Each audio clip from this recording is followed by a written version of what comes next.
I want to talk a little bit about finding your creative voice. For context, fuck me, it's late.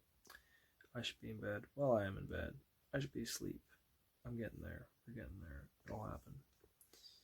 Sleep will show up. But in the meantime, I had a thought because I just finished a painting. It's over here. You were not gonna see shit. You know what? I'll insert a fucking picture of it and you can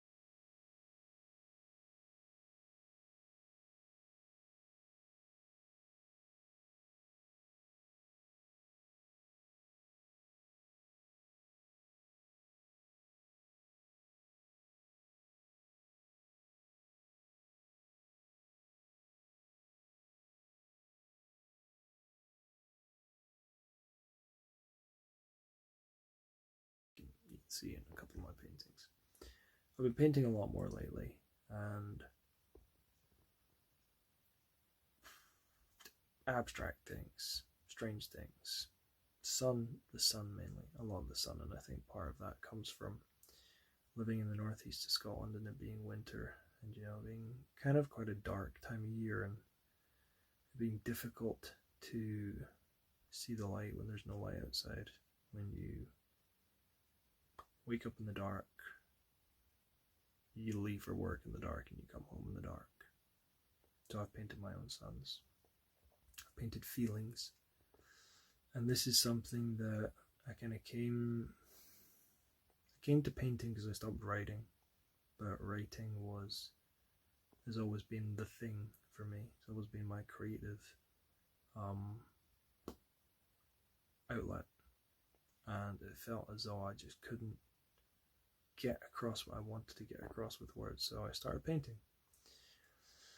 And I've had a lot of these experiences lately with painting of feeling as though I can really express what I want to express. Like, I'm not limited by words because there's no fucking need for words because there's just paint, there's just color, there's just shape, there's texture. It's pre-lingual. It's the fullness of that feeling expressed in color on a canvas. And it's beautiful.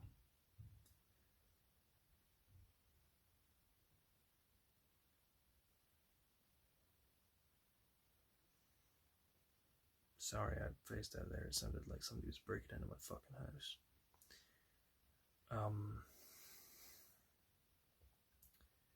It's the fullness of life, the fullness of my emotion expressed with color.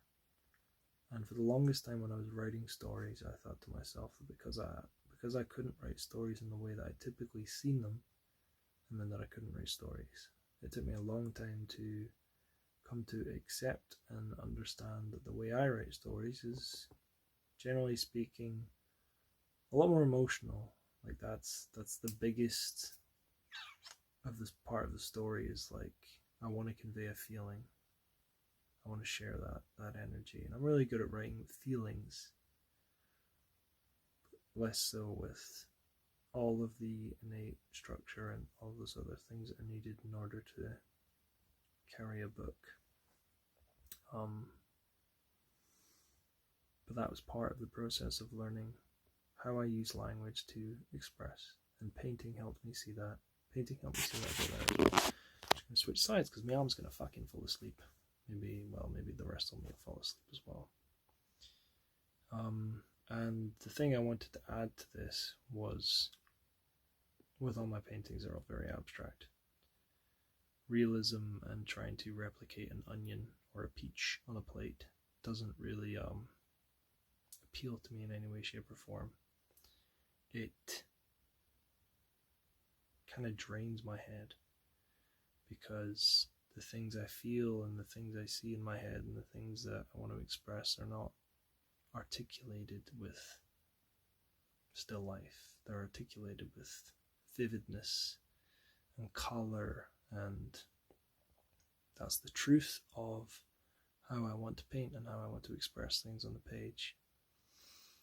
And this video is here if you happen to have found this at 1 in the morning or whenever the hell else you're awake, or whenever the hell else you stumble across this. If you ever do, the 5 people that are going to watch this video, is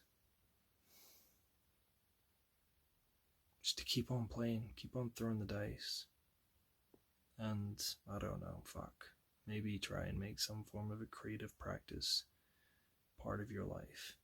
It seems to me that everyone that I've talked to that does so consistently has a better relationship with their life. I can only recommend. And I think when you do this, you learn a lot about yourself. And you perhaps learn about yourself in ways that you couldn't do so without some sort of creative expression, because it kind of returns you to this joyful, childlike wonder. But the irony and the flip side and the paradox of returning to that joyful, childlike wonder is that while art and creativity in adulthood returns you to this, it also often comes from pain. It often comes from a place of difficulty, and it doesn't always have to. There's a lot of beautiful art, there's a lot of things in the world that have been made from joy, from happiness, from love. I have made many of those things myself, and I have made things from confusion and from pain and from just the of life.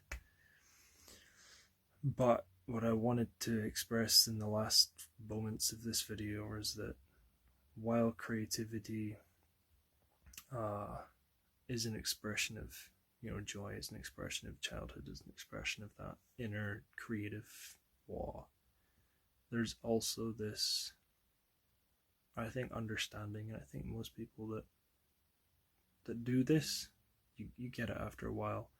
And the thing is, it's like, I'm dancing around the point because it's a difficult truth to articulate, but really when you get fucking down to it, and I get my brain to say the words in the fucking order, it's that when you eke out fucking art out of your fucking soul, it's an acceptance of the reality, this feeling of the reality that life is just this hardness, it's difficult, it's fire sometimes, and it's endless, and it goes on until we die. And art doesn't solve this problem. It doesn't. And I've heard this sentiment expressed so many different ways, and this is the way I'm going to express it, is that life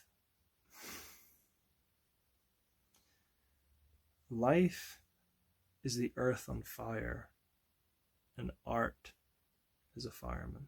It's never going to put out the fire, but it might cool a patch of earth just big enough for you to stand so that the blaze doesn't kill you today.